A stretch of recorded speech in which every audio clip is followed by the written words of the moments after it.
Hello ladies and gentlemen, I'm your host Glenn Samsalone, hence the GSS. Fitted is what I do. I'm hoping that people who has been through the same upsetting time as what I have get some comfort and and get the courage to speak up about this, about their upsetting time. Right? Wow. My little brother's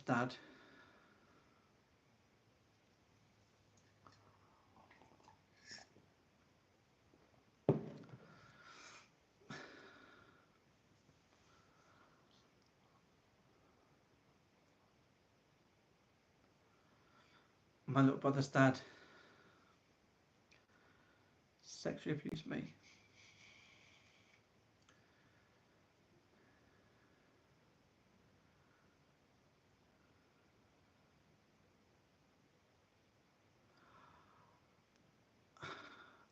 I am going to try and speak about my past, what happened. If you can tell by the title of this video, this live.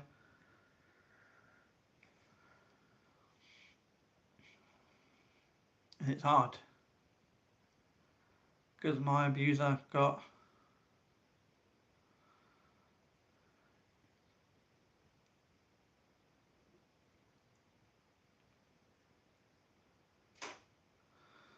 I'm sorry to hear that, buddy. I'm really sorry to hear that.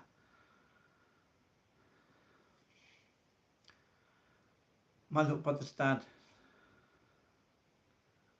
It's before I went years ago. This before I went deaf. This was in my childhood.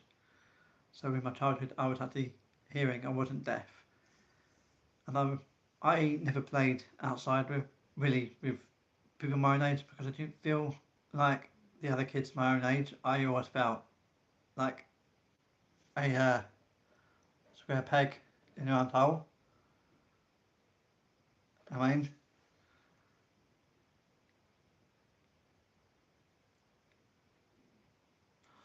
yeah, I know it. On my little brother's dad, when I woke up and I heard noise like paperwork rustling and getting moved from one place to another place, and I went into the bedroom to investigate. At first I thought it was my mum sorting that paperwork, but it wasn't. My mum was in town with my little brother in the Silver Cross carriage pram. My twin sister was out playing, and my older sister was either at work at Impact Hospital or with her boyfriend or friends. So it was just me and this person.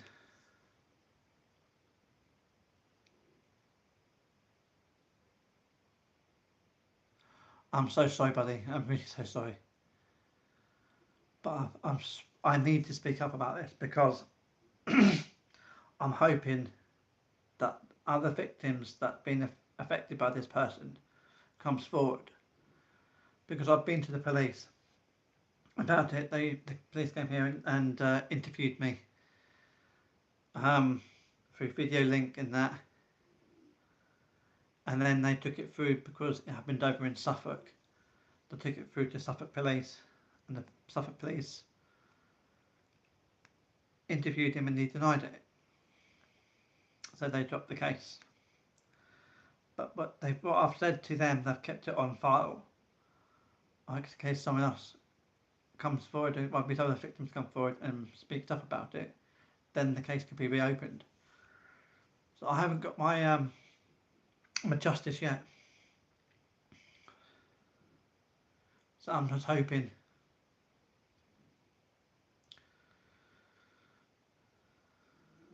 And for years I've been just putting it back in my head and putting it back in my head and pretending it never happened. But now I can't, because I've not just got one thing, right, holding me back. I mean, sorry about that, guys. my device dropped.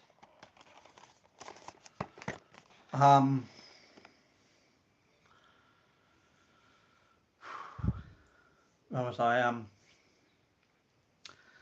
Yeah. So I walked into the bedroom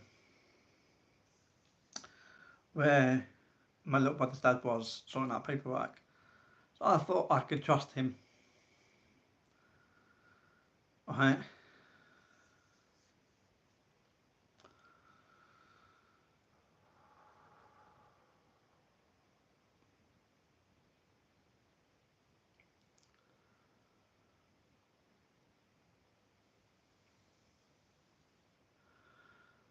I thought I could trust him.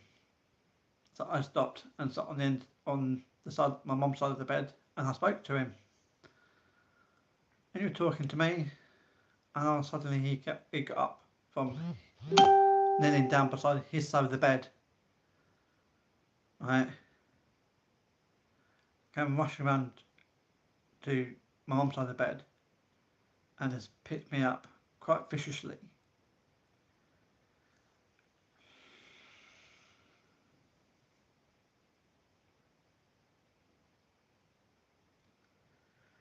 And chucked me onto the bed, pinned me down with his arm and his hand, so I couldn't move.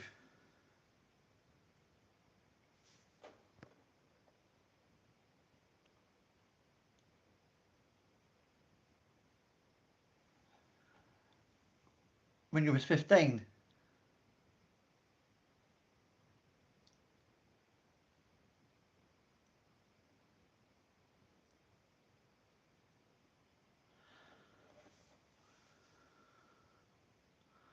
I'm sorry, buddy. Please don't cry. I know it's hard. Is your uncle inside? Has he been? Has he been found guilty?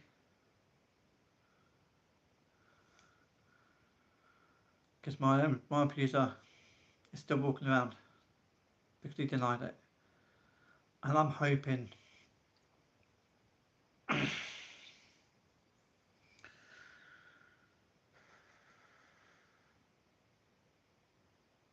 I'm hoping that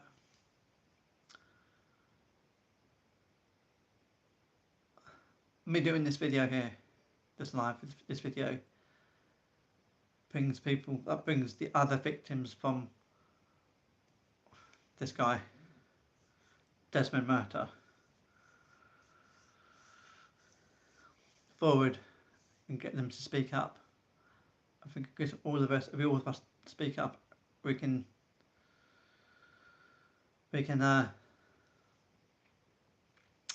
get justice for what he's done to us. And I'm hoping that you've got justice for what happened to you with your uncle. Right? I really do. I hope you got the justice that what your uncle done to you. I really do.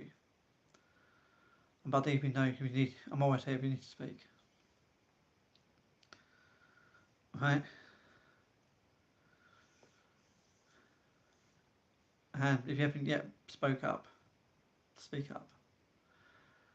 I'm going through psychiatrist sessions, speaking to my psychiatrist about it. I've been to the police, but yeah. Either way, let's go back.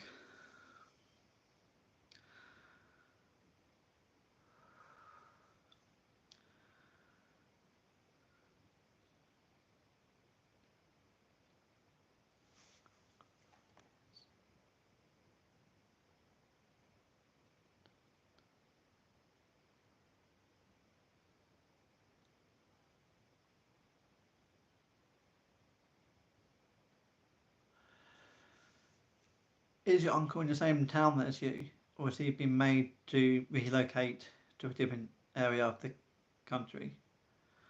And it's disgusting how these people, these sexual abusers,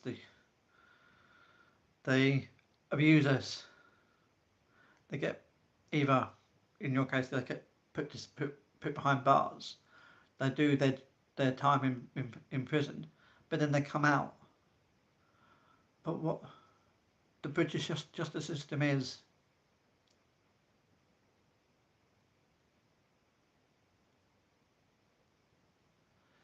that's no good. He should be more. He should be not even in the same town. He should be away from from that town. I mean, you shouldn't be allowed to go back to that same town where you are. You shouldn't be allowed. You shouldn't allowed.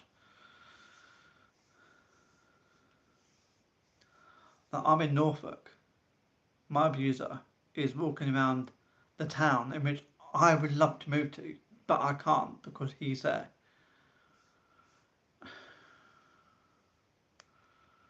I mean,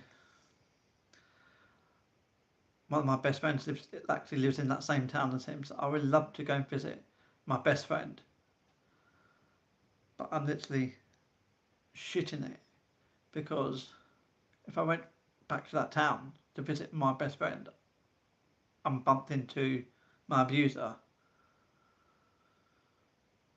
I can see myself breaking down.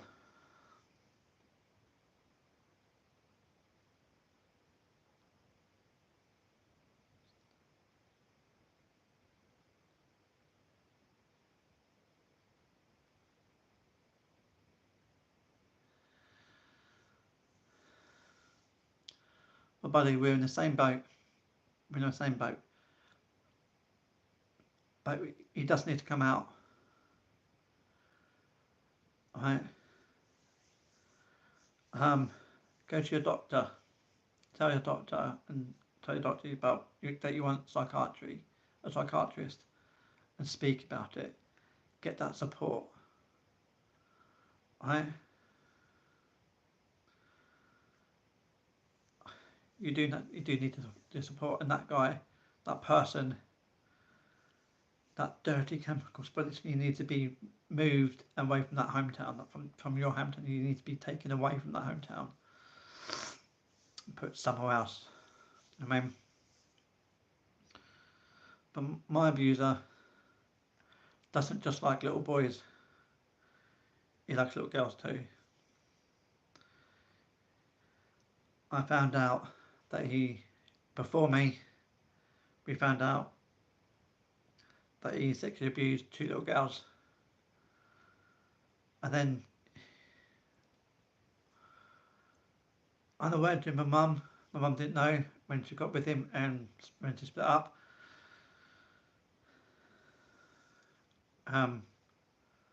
He abused me.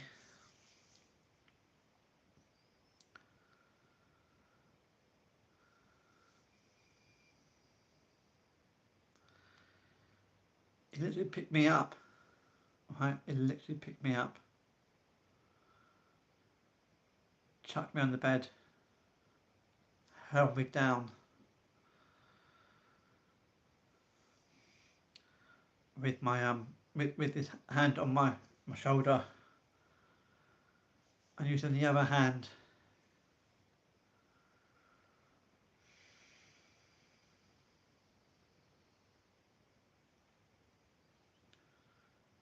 he pulled my pyjama bottoms and my pants off with force. I tried to get away, but I couldn't. I wasn't strong enough. I just had to lay there.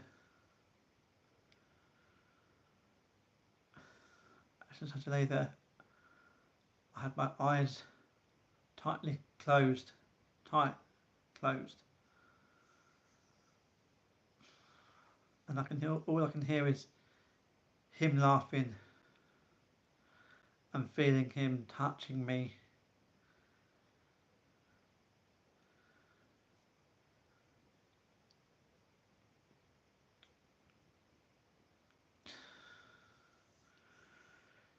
In areas where you shouldn't be touching a child.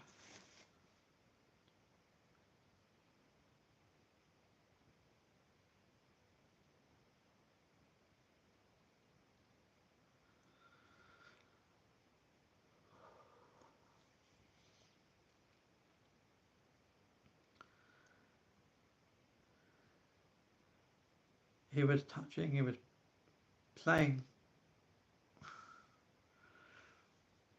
with my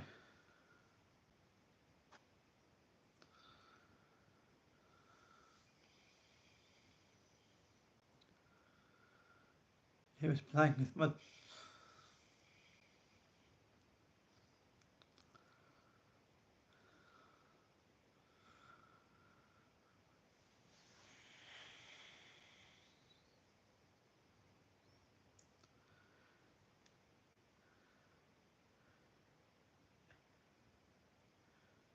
he was playing with my can't say it. But you get the picture. He was playing with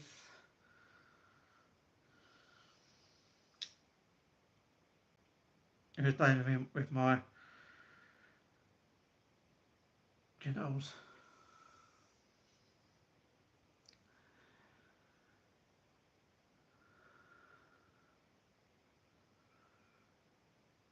He was playing with my penis and my testicles and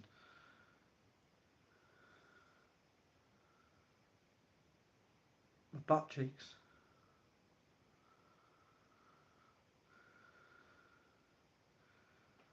And when he released his grip, I just ran. When he allowed me up, I just ran. I didn't even bend down to pick my pajama bottoms and pants up. I just ran and ran straight to our bedroom. Sat on the floor behind the door, legs locked against the bottom of my bed, back pressed up against my bedroom door to try and barricade door shut. And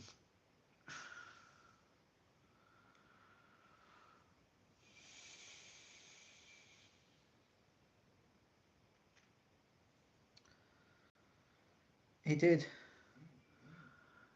manage to get into the bedroom, and then I then went up against the wall and against the door as I was hiding up behind the door, up against the wall. When he managed to get into the bedroom, and I was trying to keep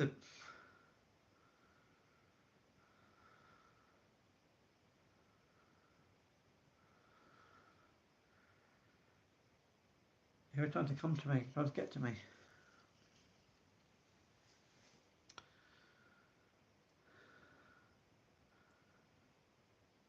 And it happened every time I was in that house, just me and him.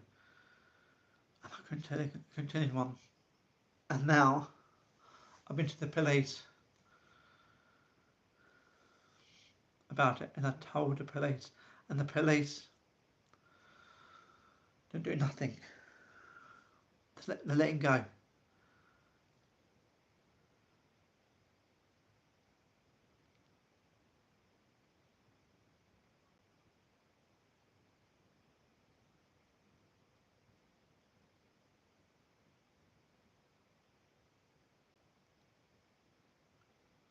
I know.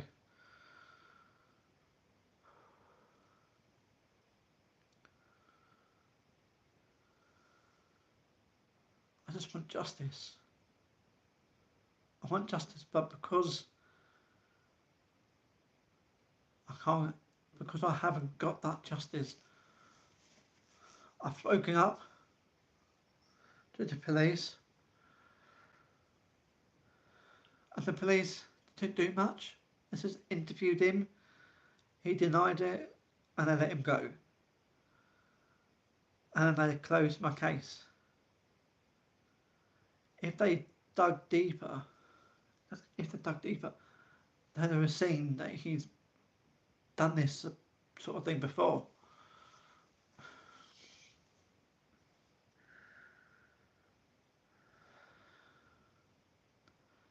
The police have failed me. The police failed.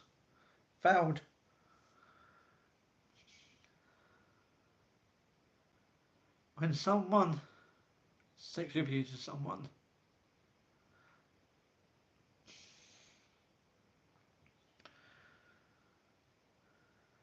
people say, pull yourself together, suck it up, and keep quiet. Sometimes you can't.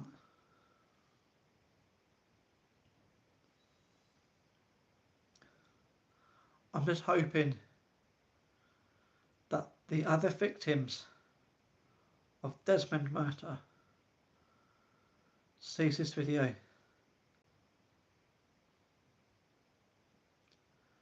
and they get the courage to speak up, to go to the police, to go through the doctor and get a psychiatrist.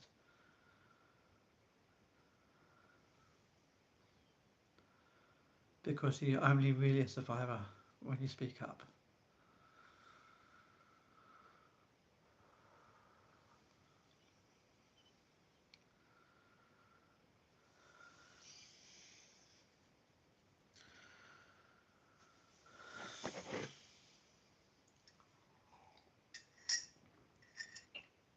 I am so sorry to bring this all further back to yourself, but with you and your uncle, because your uncle done that to you. I'm so sorry to bring this back to you.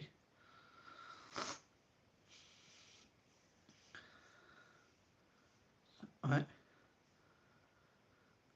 But I am so sorry, really am.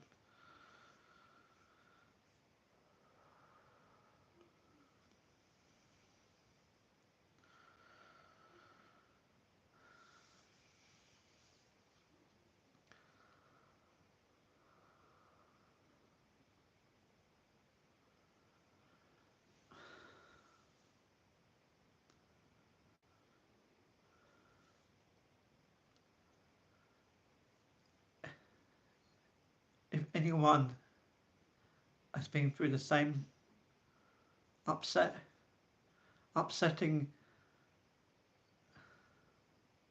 trauma as sexual abuse, please don't hold it back. Please speak up.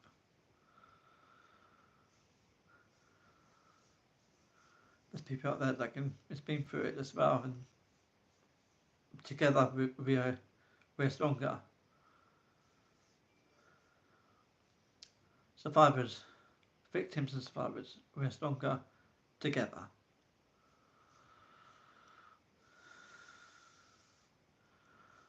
I've got a friend, I'm not going to mention his name, my friend's name, but I've got a friend who was sexually abused by his brother, by his older brother, alongside a load of different younger boys, but my friend's age at the time. And my brother told me all this. Not my brother, my mate told me all this. My mate did. I say brother because I see my friend as a friendship brother. Right? And I supported my friend through it and encouraged him to speak up.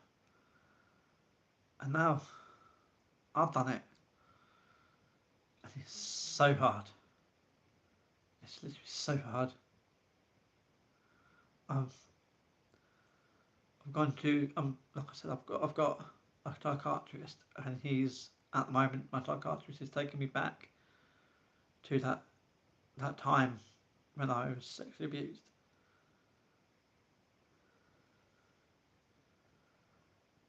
I'm on sleeping tablets at night as well because I'm not sleeping properly. Either because when my mate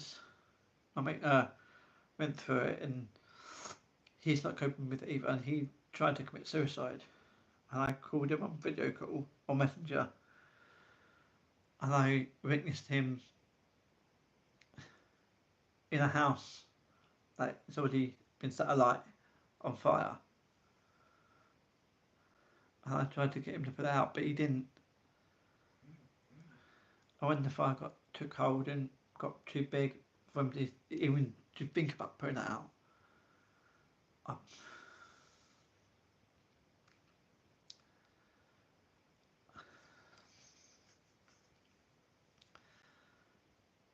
I told him to get out of the house, and he said he wouldn't.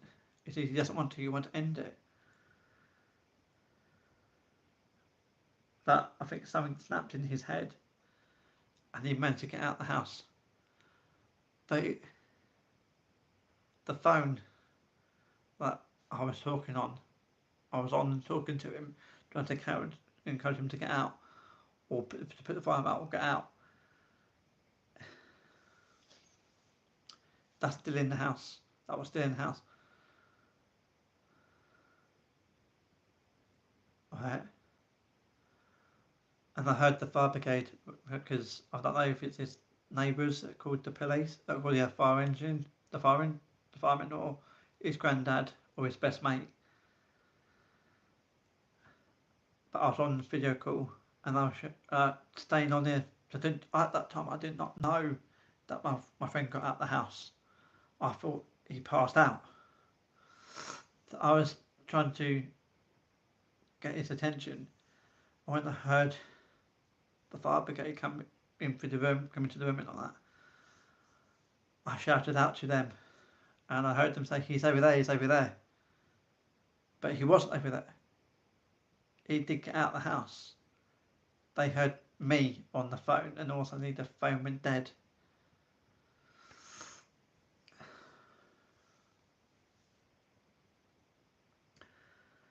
When I told the police, and I told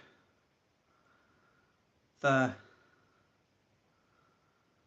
I found out that the police had got my friend, I phoned the police, I phoned the ambulance, the paramedics, the hospitals. In fact, I found all the hospitals, all the burns units. That very same night.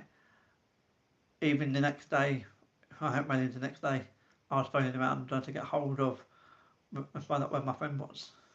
Right?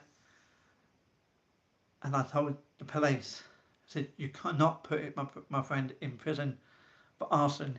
Yes, he caused arson, but the reason for the arson attack that he done is the fact that he's depressed.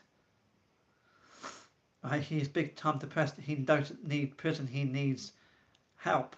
He needs support. Right? And they said, "Don't tell me." They said to me, "Don't tell us how to do our jobs." I mean, well, clearly someone needs to tell you how to do your job, because my friend isn't an arsonist. He's depressed. He needs that support. Right? But when I was growing up,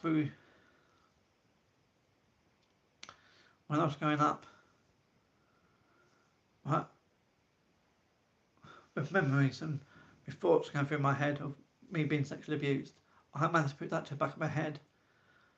But now, because when I witnessed my friend trying to commit suicide, right, in a house fire,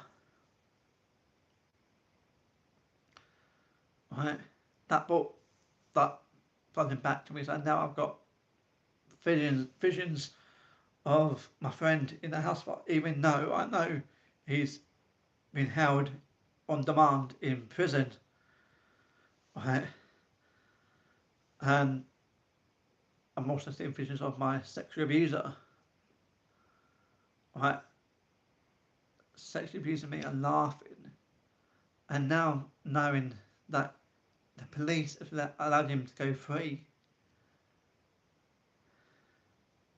I can see him now laughing at me. I'm thinking, yeah. And in my visions, he's saying, "Yeah, I've done that to you, and I got away with it."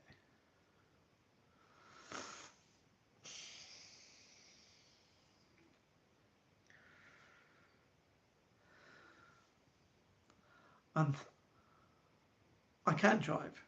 I can drive, but I'm off the road with depression. That then leaves me off the road because I can't drive, and I'm having this going through my head. Right?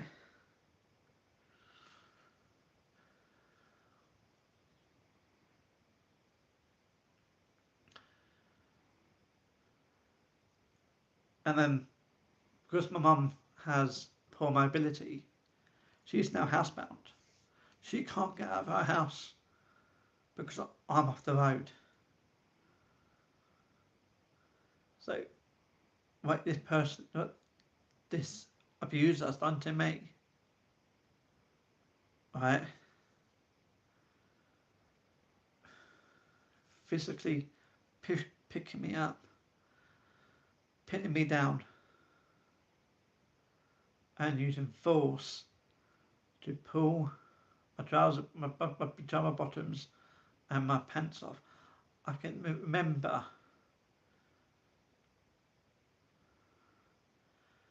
the duvet that was on that bed at the time was that really dark bottle green with tiny flowers. The headboard was like a creamy coffee colour.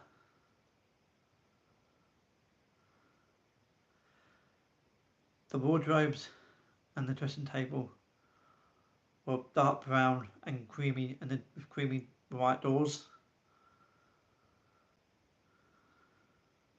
The carpet was pink.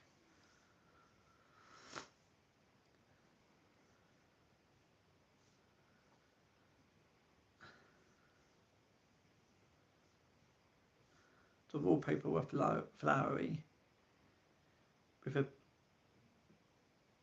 dado rail along the middle, and then there was white walls on the top.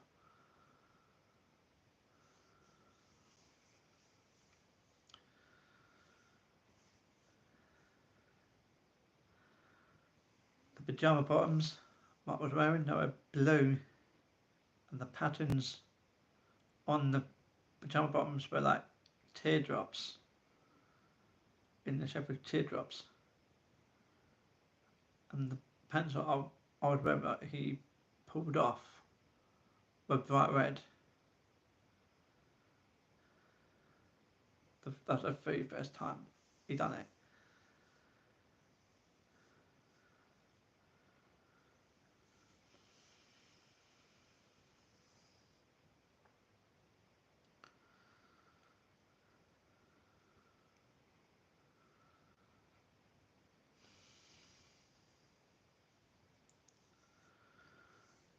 And he was like playing with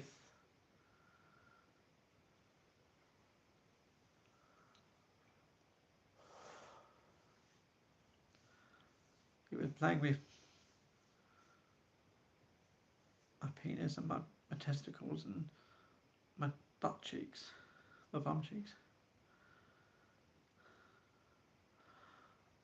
I think what could have saved me from him trying to insert even a finger or his penis into my backside, I think what saved me was the fact that I've got a bowel problem. I think because I've got a bowel problem, I think that saved me from getting further abused by him. Because all he ever done to me was touch me. That's all he ever done to me, is touch me. But I bet I can't believe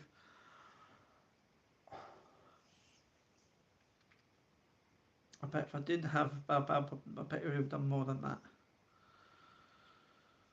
But I can't think like that. I can't think like that. But I think that's what stopped me, because I've got a bowel problem.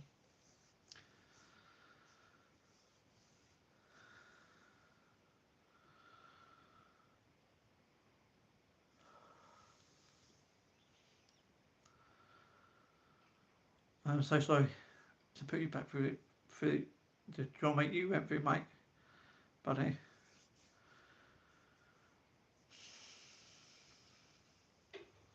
And I hope my story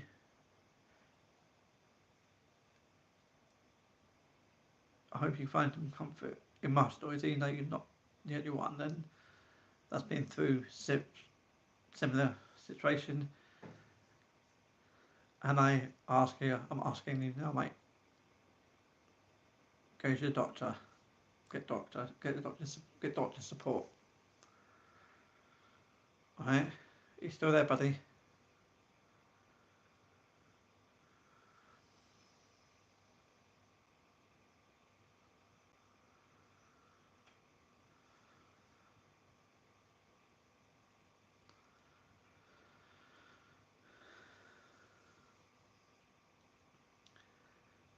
I can't keep going over it because it's hard to speak about it. But I had to do this video, this video here, this live video, trying to get trying to get hold of the people that are the other victims of my abuser.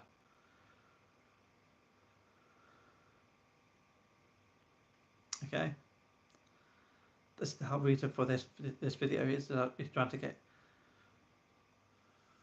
other victims of my abuser to come forward, to go to the police.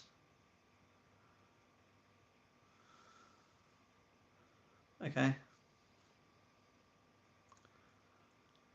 Anyway, I can make a move because I don't want to put anyone else through any more upset. Right? But buddy, if you're still here, I am so sorry. And your abuser should be still inside. He should be still inside. Sexual predators, paedophiles, they get it so easy. They abuse us.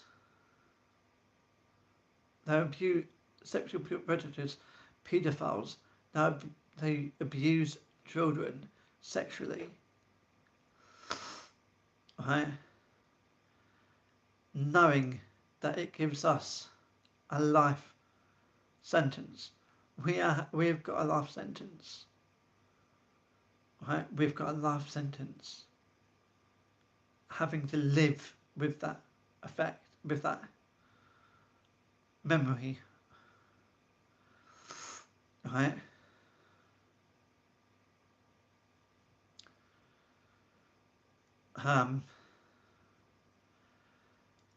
I think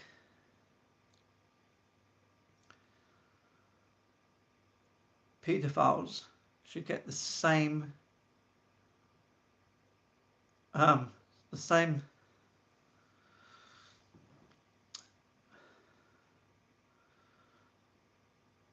sentence, to be sentenced the same amount for that same amount of time imprisonment than the same sentence than as a murderer, because murderers, they kill, they take lives through killing people. Paedophiles take lives through sexually abusing kids.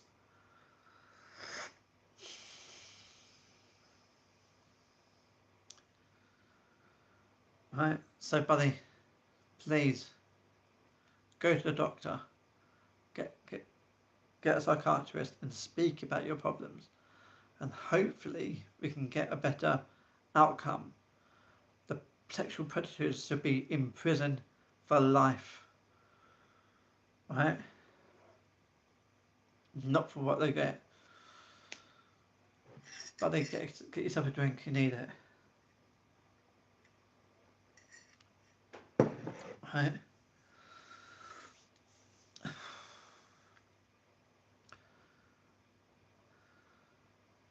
I'm seeing my psychiatrist every Tuesday at 10 o'clock. Every Tuesday at 10 o'clock. I'm seeing my psychiatrist. Right? So, buddy, please, are you still there? Are you still there?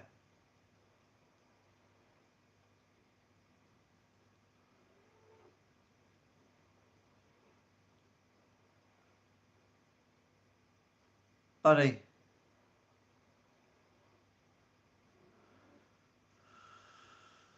So that, guys. Right, before I go, ladies and gents, if you